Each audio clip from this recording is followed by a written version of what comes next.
Welcome in part 6 जिसके अंदर हम क्वेश्चन तीसरा लेने जा रहे हैं दोस्तों। तो देख सकते हैं आप आपके स्क्रीन पर क्वेश्चन छपा आ रहा है और इसके नीचे कुछ आकृतियां बनी हैं। तो मैं क्वेश्चन पढ़ लेता हूं एक बार। नीचे दी गई आकृतियों की पहचान कीजिए, जांच कीजिए कि यह आकृतियां सममित है या नहीं, उनकी सममित रेखा भी खींचिए। तो क्वेश्चन लिखा कि सममित रेखा भी खींचनी है। तो सममित आकृतियां तभी होगी जब हम उनमें से किसी भी ऑब्जेक्ट के बीच में से हम सममित रेखा खींचेंगे। तो कुछ आकृतियां बनी आ रही हैं। तो एक बार मैं फिर इस बोर्ड पर आता हूँ। तो आकृतियां बिल्कुल इस तरह बनी आ रही है दोस्तों। हम प्रत्येक आकृति को सॉल्व करते जाएंगे, ठीक है। तो मैं आंसर लिख देता हूँ यहाँ पर। आंसर तीसरा, 6 आकृतियां बनी आ रही है। पहली आकृति है दोस्तों लॉक की, जो कि वीडियो में एडिट कर रहा हूँ इसलिए मेरे को तो नहीं दिख रही है, लेकिन एडिट करूंगा तब यहाँ पर मैं आकृति डाल दूंगा और मुझे नहीं दिख रहा, इसलिए सहूलियत के लिए मैंने यहाँ पर रफ कॉपी के अंदर आकृतियां बना ली है, ठीक है। तो हम वहां पर आकृति बनी आ रही है। पहले आकृति है दोस्तों लॉक की। तो लॉक की आकृति मैं वापस बना देता हूँ। वहां पर क्लियर मैंने फोटो डाल रखी है, ठीक है, यहाँ पर दिख रही होगी ताकि आपको समझने में थोड़ी आसानी रहे। तो लॉक कैसा बना है, इस तरह से बना है। ये लॉक है पहली आकृति, ठीक है। क्या ये सममित आकृति है? तो वो कैसे पता चलेगा? हमें सब पहले इस आकृति में से सममित रेखा गुजारनी है। और सममित रेखा किस तरह से हो सकती है? ऊर्ध्वाधर हो सकती है, यानी ऊपर से नीचे की तरफ हो सकती है, या फिर क्षैतिज हो सकती है आड़ी, या फिर तिरछी हो सकती है। अब इस आकृति में हम किस तरह से एक सममित रेखा गुजारे कि आकृति बराबर दो भागों में बढ़ जाए और बायां और दायां भाग भी बराबर दिखने लगे। तो देखो, अगर हम इसमें से ऊर्ध्वाधर रूप से रेखा गुजारेंगे तो देखो इस आकृति में देखना हमें बायां और दायां भाग दोनों बराबर दिख रहा है। अब अगर बायां भाग को दायां भाग पर रखूंगा इस तरह से मोड़ कर, तो ये भाग एक दूसरे को बराबर रूप से ढक लेगा। इसका मतलब ये आकृति सममित आकृति है और हमने सममित रेखा भी खींच ली है। सेकंड आकृति क्या है दोस्तों? गिलास। सेकंड आकृति बी वाली है, वो है गिलास। गिलास कुछ इस तरह से बनी है, वहां पर क्लियर दिख रहा है। तो देखो गिलास क्या सममित आकृति है? तो बिल्कुल इसमें से भी हम एक ऊर्ध्वाधर रेखा खींच कर देख सकते हैं। तो जब ऑब्जेक्ट के अंदर ये गिलास के बीचों बीच में से सेंटर में से ऊर्ध्वाधर एक रेखा खींचूंगा सममित रेखा, तो आकृति बराबर दो भागों में बढ़ जाती है। ये बायां भाग हो जाता है, ये दायां भाग। दोनों भाग एक दूसरे के बराबर दिख रहे हैं और एक दूसरे पर बिल्कुल रेखा के अनुदेश इसको मोड़ेंगे तो एक दूसरे पार्ट को दोनों ढक ले जाएंगे। इसका मतलब ये पूर्ण सममित है।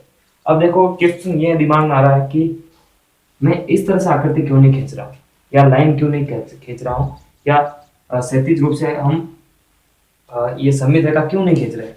देखो अगर हम क्षैतिज रूप से खींचेंगे तो इसका ऊपर वाला और नीचे वाला भाग बराबर नहीं दिखेगा। इसमें भी ऐसे ही होगा। तो आकृति पर डिपेंड करता है कि हमें किस तरह से उसमें सममित रेखा गुजारनी है ताकि बायां और दायां भाग बराबर हो जाए और दोनों भाग उस रेखा के अनुदिश मोड़ने पर एक दूसरे को क्या कर ले, ढक ले। मोड़ने का मतलब एक फोल्ड करना, ठीक है। उसके बाद में तीसरी आकृति क्या बनी आ रही है? तीसरी आकृति इसमें से ये कुछ इस तरह से बनी है, इस तरह से बनी है, ये इस तरह से बनी है। क्या ये आकृति सममित है?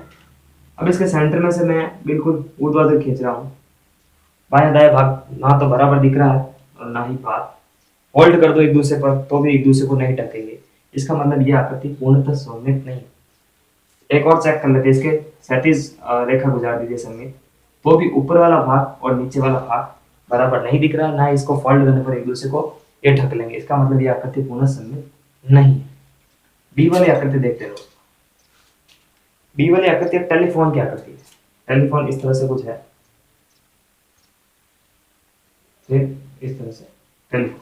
क्या टेलीफोन एक सममित आकृति है? तो बिल्कुल इसमें से भी एक ऊर्ध्वाधर रेखा इस तरह से गुजार दो तो इसका बायां और दायां भाग बिल्कुल सेम दिख रहा है। एक दूसरे को इस पे फोल्ड करूंगा तो दोनों भाग एक दूसरे को बराबर रूप से ढकेंगे। इसका मतलब ये आकृति भी पूर्णतः सममित है। इसके बाद में ई वाली आकृति कौन सी दोस्तों?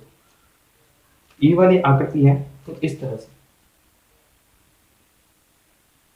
क्या ये आकृति सममित है? बिल्कुल। अब देखो ऊर्ध्वाधर इसमें से रेखा गुजरूंगा तो ये भाग और ये भाग बराबर नहीं दिखेंगे। तो क्या करें हम? इस तरह से क्षैतिज रेखा गुजरेंगे तो इसका ऊपर वाला भाग और नीचे वाला भाग दोनों दिखने में बिल्कुल बराबर दिख रहा है।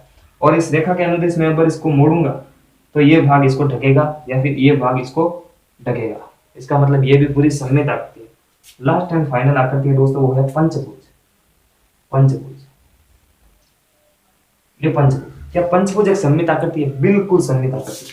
किस तरह से?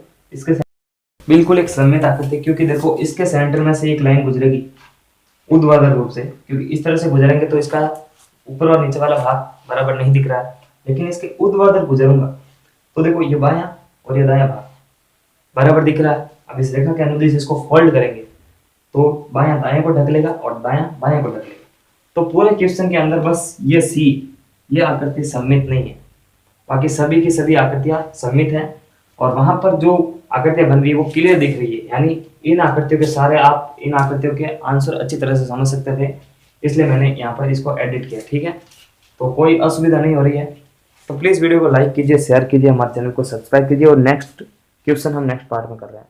नमस्कार, थैंक्स फॉर वॉचिंग।